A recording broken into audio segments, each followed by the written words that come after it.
What is up from addict, alcoholic to top producer, influencer, and finding people's voice? I have Réal on. We are going to be hitting it hard. And soap star, what is happening on this show today? Getting real with Réal. Oh my gosh. Oh my gosh, Réal. I'm so excited to have you on here. I'm so I'm excited. I'm excited too. I was like, wow, man. I was like, wow, who's on the show? That introduction. I was like, oh, I guess it's talking about That's me. you. No, yeah, but it's nice. It's good. Thank you. We also I have a mullet rocking today, so definitely have a mullet rocking. And I was just in a post, I don't know if you saw it, but was talking about knee fat. Knee fat is a thing. Knee And I fat? know knee fat, guys don't experience this very much.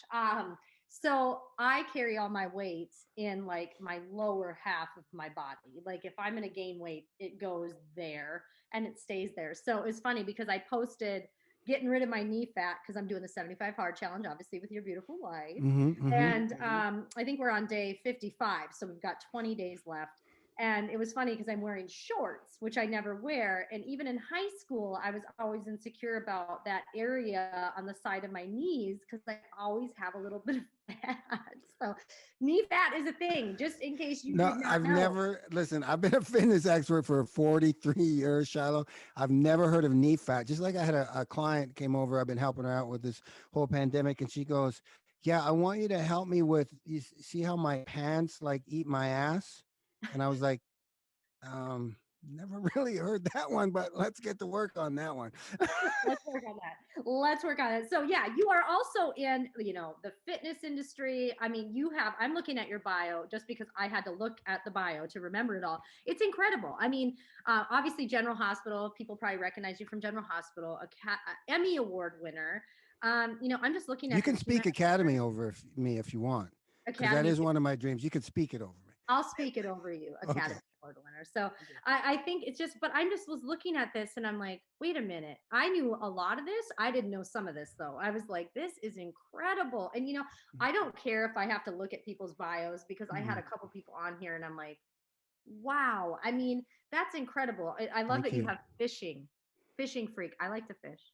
I You like to, do? yeah, I'm a fair Oh weather my. fisherman. I'm a fair weather fisherman because it's got to be warm. I've got to be able to be relaxed on a boat with the sun. I do not ice fish. I hate ice fishing, although I'm in Duluth, Minnesota. But I definitely love to fish. I actually caught a marlin. You I did? did deep sea fishing. Yep. I reeled that sucker in. It was How incredible. how long did that take? And you know what? I got to tell. I know what you're talking about with the ice fishing. Okay, because I'm a fishing freak, and when we lived on the East Coast, I had this guy all year long. Oh my God, dude, you can't wait till the ice fishing. Oh, it's so amazing. Oh, you're gonna love the ice fishing. So of course I was out there like 3 minutes, and I'm like, what is this? Is like because it's like you go out there, you drill a hole. It's like you can't move your boat if there's no fish down there. It's like, Mhm. and then you're stuck there. I'm like, no, dude, I never went again either. That was the stupidest thing I've ever heard of. It's so funny because obviously growing up, we did old school ice fishing. We were outside. I fell in the hole when I was little. I just like my leg, you know what I mean? It's not fun. I was freezing. Now they've got these ice houses. They're called I think they're called, what are Yeah, they like the called? full production. Yeah, I mean, you're living in luxury in there. You can watch TV and it's warm, but it's ice castle. That's what they're called, these ice castles. They're expensive. Like they're the real deal. And we have friends that have them. I'm just not into ice fishing. I'm just not into it. I don't like the cold weather stuff. But oh my gosh, I absolutely love that you like to fish. Do you do any fly fishing?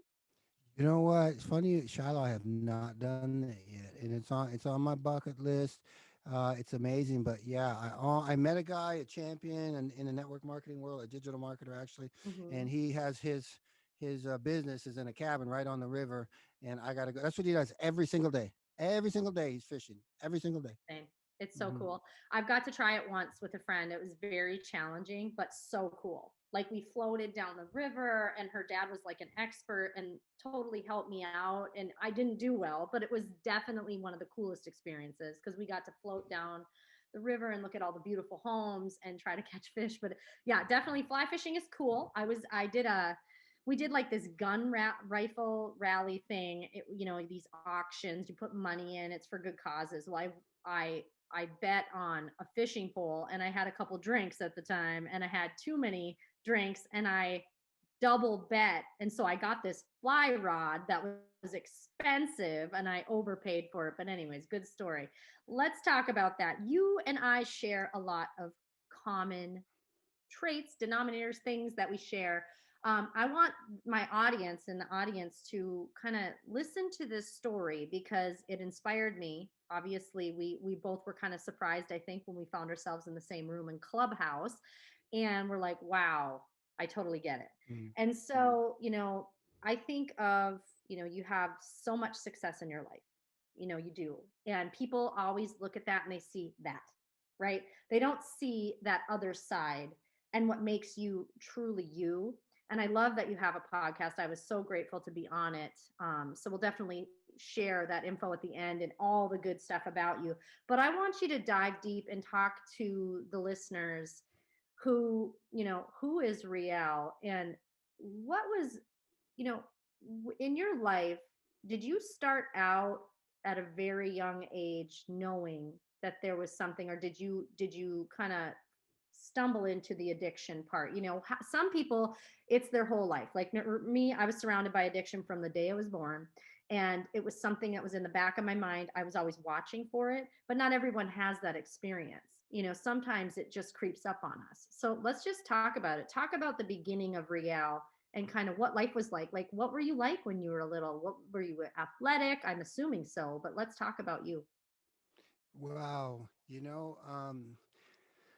Whew. Oh man, let's see we get through this one without, because you know what's crazy, Shiloh, is, and that's part of recovery, isn't it? It's like I was just about to say, and then in that question that you just asked me right now, which I want to share with you, you just unveiled a whole nother layer of the onion that I totally blocked out. And what I was going with was when I first got in the program in 2 years sober, Christmas Day. I remember, I thought I had an opiate problem, and I did. I was heavily addicted to opioids. But I didn't think I had a drinking problem. I was drinking like a big bottle of vodka every day, and I just thought that was because I hated how the opioids made me feel. But I always felt, it's that thing, I can stop whenever I want, and so I would stop for a day and say, "See, I'm in control," right? But when I was first sitting in that program, I used to sit there and people, they share every 2 minutes to share their stories. And when I was first in there at first, and they were all talking about how they've been drinking since they were teenagers and how they this, and I was like, no, I didn't start drinking till I was an adult.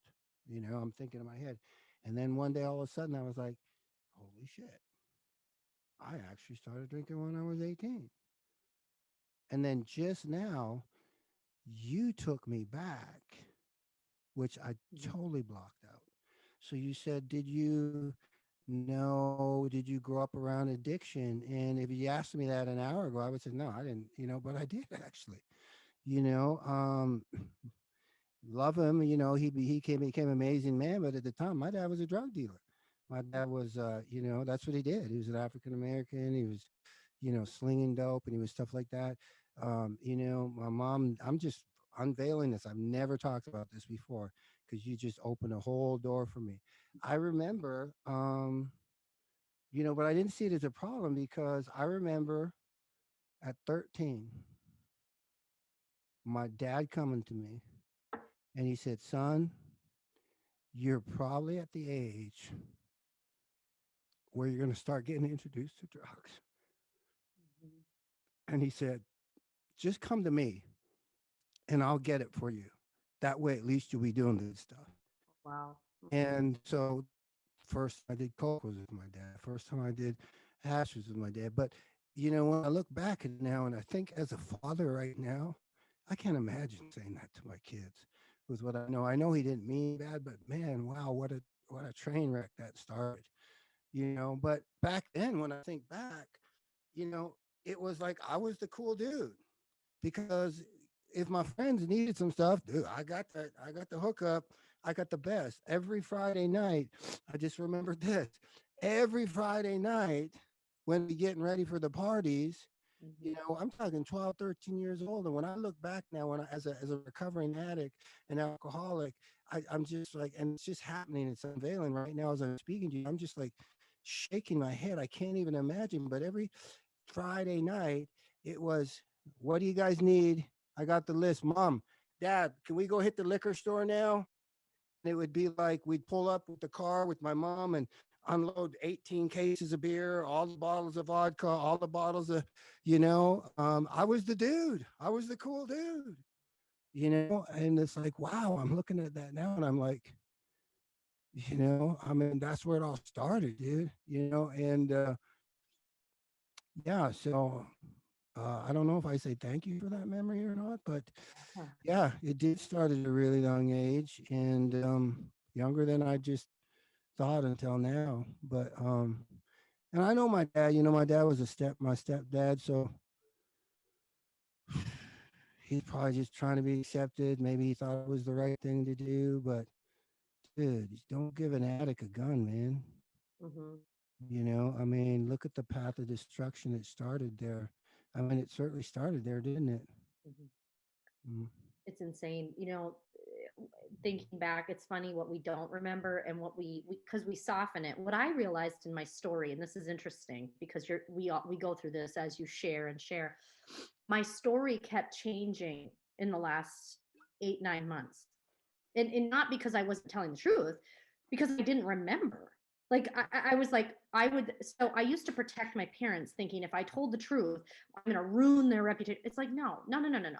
And so I got to a point where I was protecting them so much that my story was full of holes, and I was forgetting. No, there was a lot of things going on. It was because I love them so much. You don't want anyone to judge them. It's like, nah, we got to tell that story because we have to heal and release it. And we do have to remember it because there's pain inside those stories. We're protecting people, but protecting them is keeping us in pain. And Mm-hmm. so the blessing about having my mother as a mother is she's so honest about things. I mean, I could bring Mm-hmm. up, and it's like, why are you protecting something she doesn't want you to protect? She's good. And she used to buy us booze. Like, I knew that. Like, I mean, I didn't hide that story. I mean, my friends would be like, Shiloh's mom will buy us booze. I mean, we knew about that. Like, that was the stuff. But there was the little things where you're like, yeah, that happened, and the painful stuff, where you're protecting people. And you're protecting people on a level where you're destroying yourself to protect people. Mm-hmm. I do this. This is an ism. Okay. I do this still and I have to catch myself. I do it in all situations. I'm like, stop doing that because you're only hurting yourself and you're going to destroy yourself for what? Protecting the Mm-hmm. truth. Don't do that. Don't do Mm-hmm. that. Be careful. But also, I think it's really powerful for people to see what just happened and hear what just happened because there's a reason you came on the show and there's a reason that you had to share that because it's part of the healing. Mm-hmm. And it's so incredible that you just realized that and shared it, but now you can work on Work understanding on that. and healing. Yeah, it's crazy. So obviously there was some trauma and there was some things happening in childhood, things you saw, you were around it. What was the next step? So you have all these incredible accomplishments. What Mm-hmm. was going, I think this is important for people too. We look at successful people, and sometimes when you look at celebrities, especially celebrities, and they have these big crashes, or all of a sudden just everything comes out. I couldn't believe that happened to them, or wow, I can't believe it. Really? You can't? What was going on? So you're having success, and I know this, with success comes Mm-hmm. more addiction when you're Mm-hmm. an addict. Let's talk about that. What was going on there? So you jump in. Okay, so we get to Réal. How did you get into acting, all of that, and like bring us on that journey and what was going on in between the dirty Yeah. stuff, the grit. What was happening? Yeah. Oh, that's your name, the grit. I just Yes. caught that. Hmm. Yes. It's a great question. It's why I call mine getting real with Réal. Same thing, but wow, this is like therapy for me. You're really opening some doors I haven't thought about. But so here's the deal. When you're being successful, um, there's a lot of stress. There's a lot of pressure. So how do you deal with that pressure? You self medicate. Oh, man, this is whoo, what a day, man. I gotta get a drink, right? Or gotta smoke a joint or whatever. And that's how, we deal with those things. Now you add an addictive personality to it, and then you add to the layer of me, who is, I mean, the best way to describe me, which is, and I ain't looking for no sympathy, because the only person that's responsible for my life is the person looking right back at me in the mirror. But, certain things, like, for example, just to help bring it all together, of what it was like in Réal's world, because Réal was really alone. And what I mean is, when I turned 50, I'm 58, my wife came to me and she said, "Hey," because she was trying to throw a surprise party for me. And she said she finally had to give in because she was trying to figure out who my friends were. And she came to me and she said, "Can I get a list of your friends? Mm. Because, sorry, I want to have a surprise party for you." And I couldn't give her one name at 50. I couldn't give her one name of a person that I could call a friend. So when you live in a world like that and you're all alone, and then, I'm challenged with bipolar manic too. So it's a crazy world inside that head. And the only person I can talk to is myself. The only way I can deal with things, the only way I can show up. I remember stuff like, "Oh man, I have so much to offer. I have so much to say, but I got to get an 8 ball of Coke in me, and 8 Long Island iced teas and 7 shots of tequila before I can be my real Réal." So Right. I can, so that was the life that I lived. So basically, here was this guy showing up like, "I'm on top of the world. I got it all together." But behind closed doors, I was dying, and I was crashing hard. Me and my wife were just talking about this just yesterday. We were having some real deep conversations, because my wife stood by me for, I mean, I've been married 20 years, Mhm. and I'm sober 2 years. So, that whole most of our marriage was dealing with a train wreck. And of course, as you know, I didn't know it at the time. I didn't see it. I thought they were all weird. They all had their problems, you know. But and I asked her. I said, "Why am I so grateful that you stuck with me?"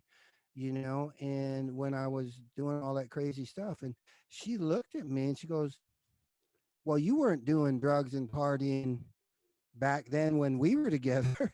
And I'm like, yeah, I was. And but as you know, we lie, steal, cheat, right? And I'm trying to tell her, I says, "Honey," she goes, and it was like the way I look at it is like, when I became, this is how conniving we can be, right? But when I became, as you know, when I finally got sober and went to AA, and I came home because my wife's a normie. She likes to have her wine and stuff. And when Mhm. I came home and I finally got to the place where I said to my family, "Dad's an alcoholic. Am I in a program?" You know what they said, Shylo? They were like, "You're not an alcoholic. If anybody's an alcoholic, it's mom." Because I never drank in front of them. As you Mm. know, I hid everything. And as she was like, so what was going on was hell. And what happens is, how do people end up? And it's like, I almost took my life. And had I taken my life, it would have been the classic. Wow, that's crazy, dude. I thought he was like, dude, he's Mr. Motivation, he's Mr. Inspiration, he shows up, he's got, but I had it going on for everybody else but myself. Mhm.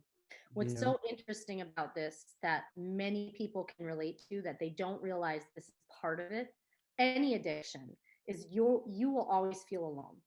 Okay. That is something that's happened since I was a very young child. I've always felt alone. I didn't have friends. And I did have friends, but I never felt like I had true friends, or I just never felt like I was a part of things. And even to this day, it's something I have to battle. Like, yes, you do have friends, you are loved, but you Mm-hmm. have no self-worth because your Mm-hmm. alcohol or whatever it is, and we've talked about this too, it's not just a drug, it's not just alcohol. This people battle these things emotionally, people struggle with serious things, Yep. and they're like, well, I don't drink and I don't do drugs. That doesn't Yep. mean you're not battling these things. Workout, Yeah, sex, yeah, yeah, yeah. pornography, all of All it. of it. It's all of it. Like we all have a thing. And so what happens is your self-worth is tied to the drug, the alcohol, whatever it is. And when you take it away, or when you take something that's numbing it away, all of a sudden you're feeling that yucky feeling again,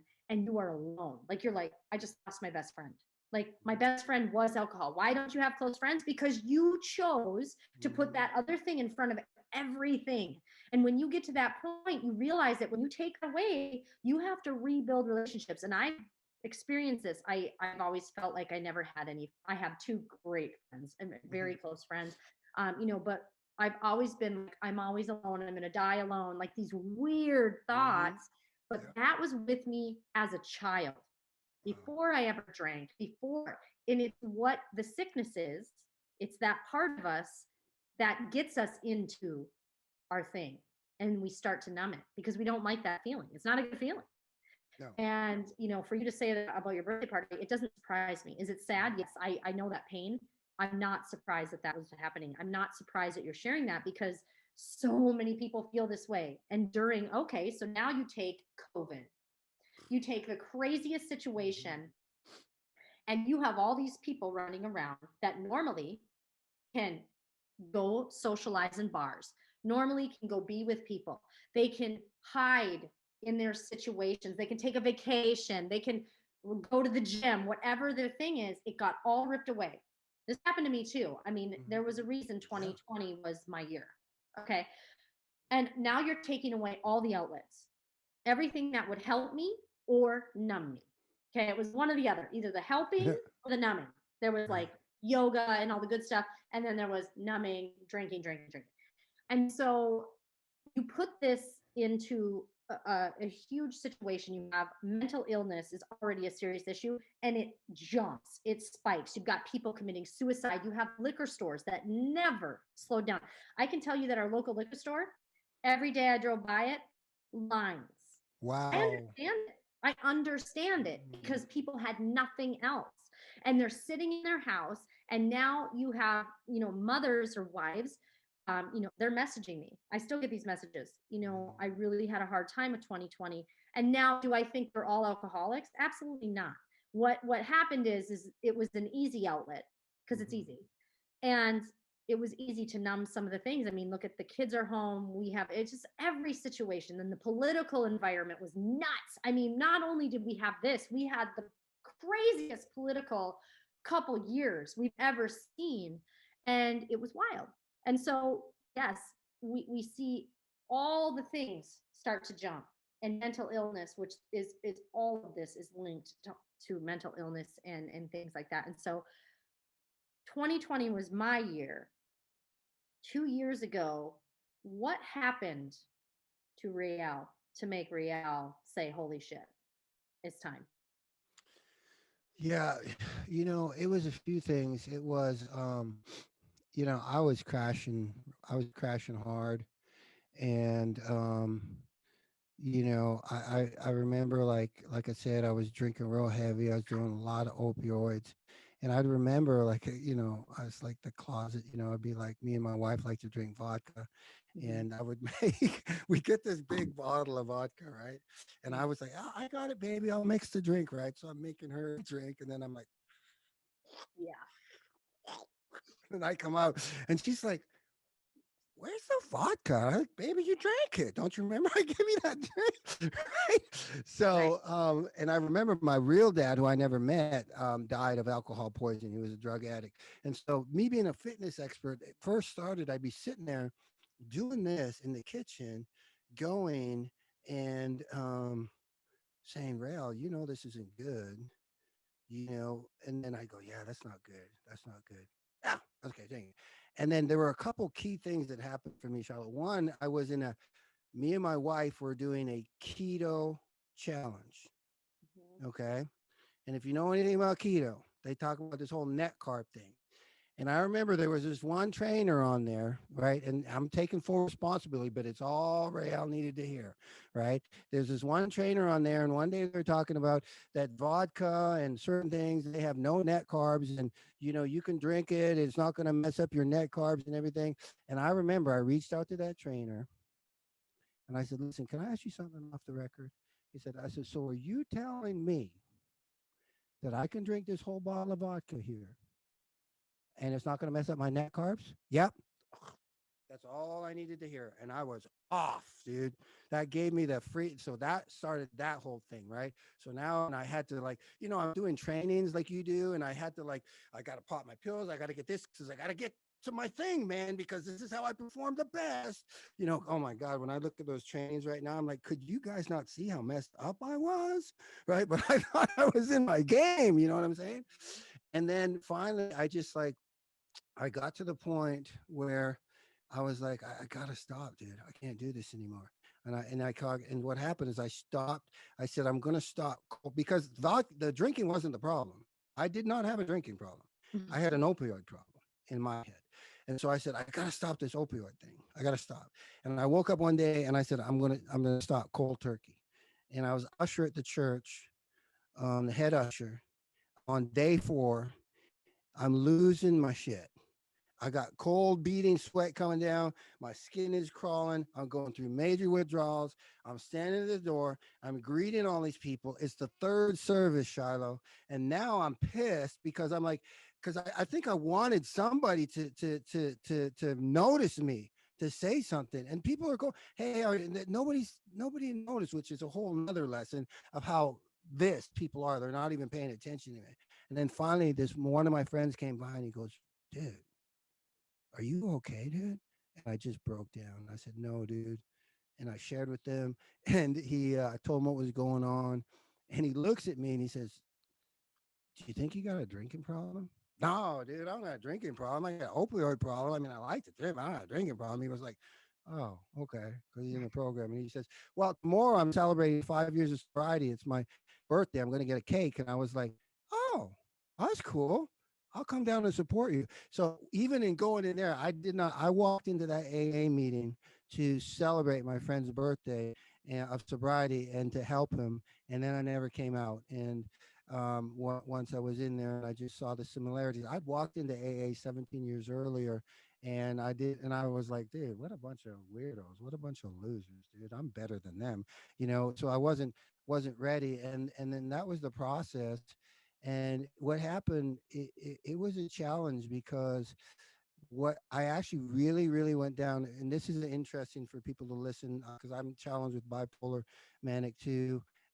So what happened um, about 6 months into sobriety, all of a sudden I start to spiral into depression. And in my mind, I had got to a place with my depression where I had what I called my things, my tools, my tricks that I could pull myself out of it. And no matter what I'm doing, nothing's working. I'm like I'm in some dark. I was in places I'd never been before. Like I starting to have those really bad thoughts. Like I literally like this was it. I'm out. I'm done. I'm taking my life on this one. And on a way to AA meeting, I realized I had no self medication anymore. I wasn't self medicating with anything. So I was having to face this demon head on for real for the first time in my life. And I wasn't going back at that point to the drinking. And so then I'm sitting down here at Vaughn's with my wife in a car because I didn't want to go on medication. I watched my mom die from being on medication. To me, that was like me failing. I didn't want a sentence of failing. And I'm sitting in the car with my wife the night before I'm supposed to go to the doctor to get on medication. And I'm about to chicken out. I go, I'm not doing it. I'm not doing it. I'm not doing it. I can do it myself. I'm not doing it. I'm not going. And she's looking at me. She said two things to me. She said to me, sorry, she said, Réal, do you think it's easy for me? and the kids, do you think it's fun? And I looked at her and like, and she was like, you really think this hasn't been tough for us? Because I thought they didn't know. I thought, I hit it well. And that was a huge aha moment for me. And then she said to me, she said, Réal, what if, what if it could work? And, I just said, I decided to fight one more time for my family. And I went to the doctor the next day and, I got on medication. And it was the best thing that ever happened to me. But yeah, that's kind of it. And as you know, every day is a day. And I'm grateful. I live in a world of gratitude. But that's kind of it in the short and short of Mhm. what happened. What's interesting is, so when people take on new challenges, and at first sobriety is so awesome because Yes. you're like, I'm free and I feel so good. I remember the Mm-hmm. first 4 months when I got past the initial, when I decided to quit drinking, I got past the initial like sadness and wow, what happened and all that stuff. And then I was just like, oh my God, I haven't been this happy my whole life. What is this? And then, about 5, 6 months into it, I got hit with that devil, okay, so here's what it is. And now I'm sober. It's hard, you have to, and some people have to, take medication. There's nothing wrong with that. Some people have to really be tapped into their community, tapped into their support groups, whatever they do, whatever community if they went to treatment center, if they're in AA, whatever they use. They also have to have a strong family unit. They have to be connected with their higher power or God, whatever your thing is. Yep. Because if you don't have anything, you will slip. And Yep. that right there, and there's been some rough days. Like I have days where I'm like, I know this is gonna pass, but holy shit. It's those holy shit moments where you're Yep. like, wow, like I'm Mm-hmm. aware right now that it's not fun. This effing sucks. I Mm-hmm. don't like how I feel. And you got to keep it together. And so I think it's important to let people know, hey, and that's why we say grit and grace. Give yourself grace. Know that there are people out there to help you, Mm-hmm. that there are support, there's communities, there's everywhere you look, you can find it. You need to seek it. And it's Mm-hmm. okay to go to the doctor. It's okay. Tell Mm-hmm. somebody, and find people. If it's in a church, if it's, if it's your family structure, whatever it is, there is help for you. And I think that's what's important about today too, because you have the right people in your corner. I have the right people in my Mm-hmm. corner. But it is scary and it sucks. And there are people who don't have alcoholism, they don't have these things, and they're struggling right now because the world is really unsure. We are in a very interesting time. So let's shift this a little bit because your story is incredible, and I'm so grateful you shared all you shared today. What is next for Réal? 2 years sober, you have Mm-hmm. so many projects. Your podcast is incredible. But what are you said, speak it into it. Did I say Academy Award?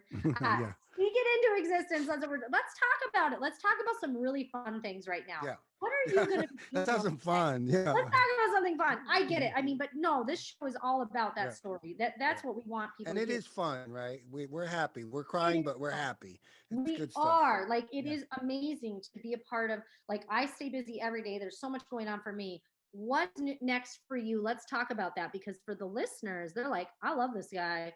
I got to start following. Number one, we're going to share your info, but at the end, you definitely can share how you can find Réal. And then, like, what are your projects? What are your passion projects? And what are your goals for the next, I don't know, 90 days, but more like next 5 years?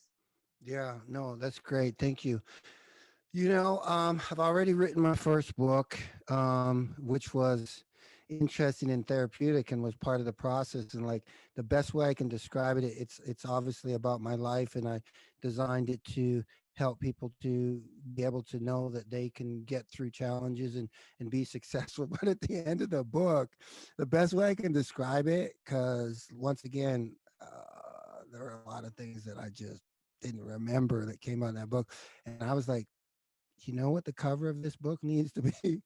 It needs to be freaking Jekyll and Hyde. Half of my Mm, face smiling, and because it's like, dude, it was like Right. so Jekyll and Hyde. This book, like, wow. Like, I think my wife will read that book and go like, no, that's not the guy I've been. Yeah, it is. So there's that coming out. We just submitted last Sunday, supporting actor for the Emmys. So we'll see where that goes. GH, of course, right now back after 17 years, which is, that's a crazy story. I've got to tell you the quick abridged story of that one, Shylo, because Yeah. you'll dig I that. want to hear So it. 17 years, I'm off the show. Now, once again, in my mind, I quit. I'm Sure. better than all of them, all of that stuff, right? The reality was I was fired. I was blacklisted, okay? Yeah, yeah. Because I wasn't, right? Let's just keep it real. I was told that, probably would never work for that network again, certainly not that show. And there were certain people there that were make sure that that would never happen. And rightfully so, they had a right because of the way I dealt with stuff. Fast forward to I get in the program, and people who know me have to know my number's three. Everything I do is in threes, 9, 12, but threes for sure. So step three in the program is, as you know, Shala, we turn it over to God. God's got it, basically. End of conversation. I'm looking at that step every night, day when I'm in the program going, because everybody's talking about how hard that step is. And I'm like, what the heck, dude? You just got to say, God's got it. What's wrong with you people? That's easy. I got that one.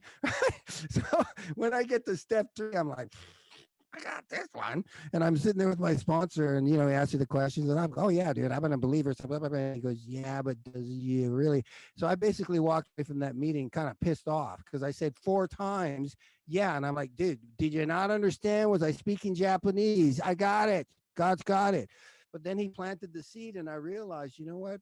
No, I didn't really believe that God got it. It was about Réal. Réal's got it. Yeah, I was going to church. Yeah, I was praying, but I really wasn't trusting because for 17 years, there wasn't a day that went by that I was trying to control the situation by apologizing. How was I going to get back on that show? How was I? Because I was on top of the world, and my family was on top of the world. We were living the A life, red carpet, 6,000 square foot house, all of that. And God ripped it away like wham. I lost it all. And my family been paying the price for 17 years, so there wasn't a day that I was in. So, anyways, um, when I finally get to the point, I say, you know what? Okay, I'm really going to turn this over to God, like for real. Like for real, I'm going to do this. And I said these exact words, Shiloh. I'll never forget. I said among the many things, but I said these specific words. I said, God, if they don't want me to be back on that show, if I'm not supposed to be back on that show, I'm good with it. I'm not going to worry about it anymore. I'm not going to think about it anymore. But if you want me to be back on that show, they can't stop you. 3 days later, I'm in my kitchen. My phone buzzes. I look down. It's the head casting director of ABC. Wow. I dropped to my knees. I just was bawling because I knew, dude, he wasn't calling to say, "Hey, how you doing?" Right. And he called like nothing happened. Hey, dude, we wrote you back in the show. We want to know if you'd like to come back to the show. And so there's that. So I'm excited to be back on that. And it was funny. They brought me back and they killed me. And the fan and we didn't know. We were like, yes, we're finally back on top. Thank you, Jesus. Everything's going to be great. Your life can just change like that in the film Right. industry.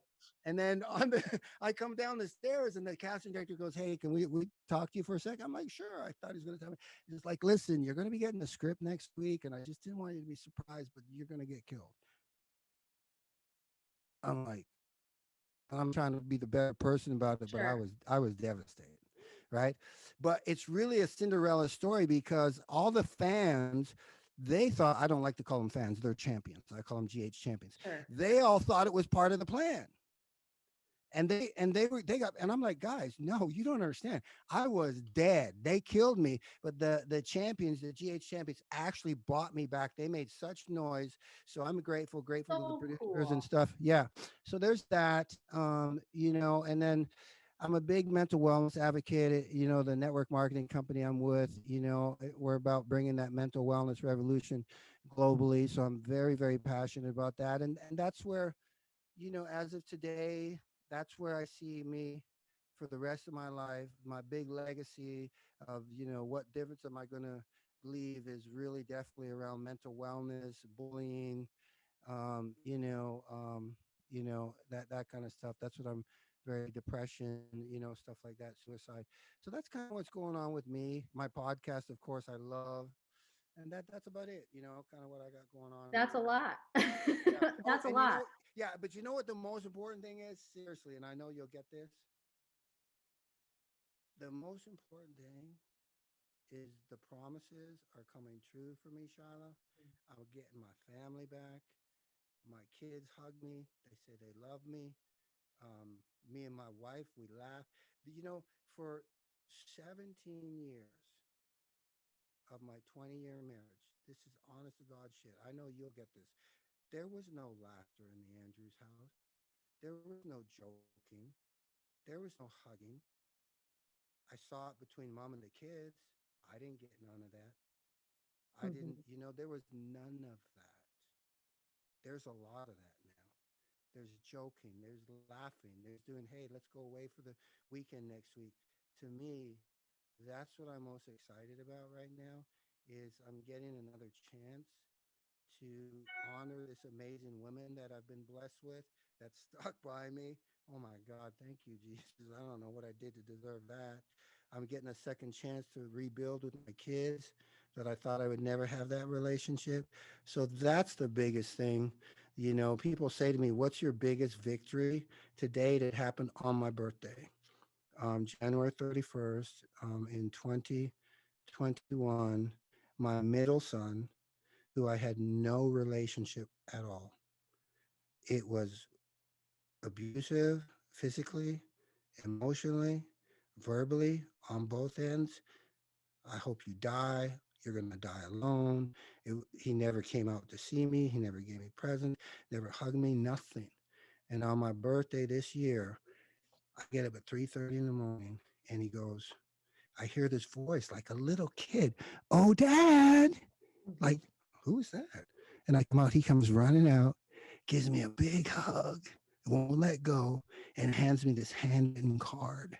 Mm. And it's telling me that even though we know we have troubles and stuff, but I know how hard you work. I know you've always been, and I'm just like, that's my biggest victory to date. Mhm. I think that's important. I've rebuilt a relationship with my daughter too that was gone for years. And it's incredible what sobriety brings and what just the healing that has happened not only just in this year but for you over all the years, like looking back and seeing how that has evolved and how you evolved. But seriously, you are a true champion. You Thank champion you. so many people. You're giving voices back to those who may have lost their voice. I absolutely love that. I love that mission. I love the mental wellness mission. I think it's so great. You and your wife are just incredible people in the Mm, wellness thank you. space. Yes, and that you're just amazing people in general. And so keep doing what you're doing. We need Réals in the world. We need more of you, and we can't wait to watch more of you on General Hospital. And Yeah, we I got some good actually stuff coming. remember, this is hilarious. I never watched soaps very much, but my mom did. So I always would catch up after like once a year. I would pop it on and be like, all right, I'll watch it. I do remember you. And that's what was so funny. I'm like, how do I know this dude? And when you said that, I'm like, oh, that's Ed. I know him because of General Hospital. It's so funny. And that it's just crazy the impact you leave even 17 years ago.